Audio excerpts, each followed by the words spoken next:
Local manufacturers of pharmaceutical products like drugs have raised concerns over the continued importation of a variety of medicines that are produced in Uganda.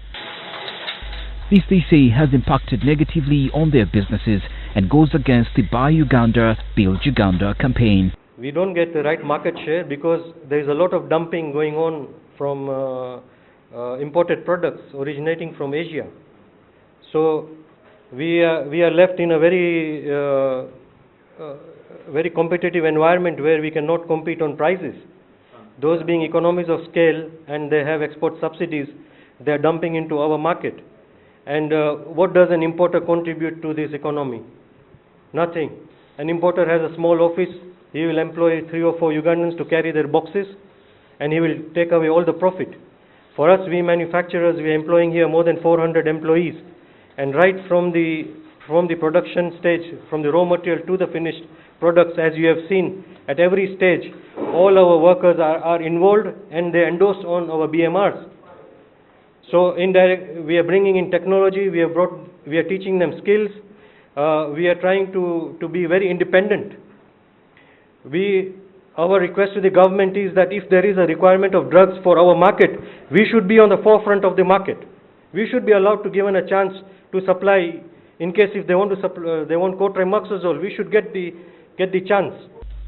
The National Medical Stores, however, insists that the procurement of drugs is done in accordance to the PPDA law, which in fact favors local manufacturers. You see, all the procurements that we do at National Medical Stores, they follow the PPDA law. And in that exact PPDA law, they give preferences to local manufacturers. In my view, have benefited because have different preferences, as I said, in the law, which gives them an advantage. The situation, according to manufacturers, is worsened by the depreciation of the Ugandan shilling against the dollar in recent months. You see, we are now competing against economies of scale because most of the medicines are imported into Uganda duty-free. So if at all there is a depreciation of the Uganda shilling, it will definitely have an impact on our cost of production, which will go up. Compared to those economies of scale like China and India, they get export subsidies. So what happens is when they get export subsidies, their products are dumped into our markets, like Uganda and other African countries, at a very low cost. So that puts us at a disadvantage.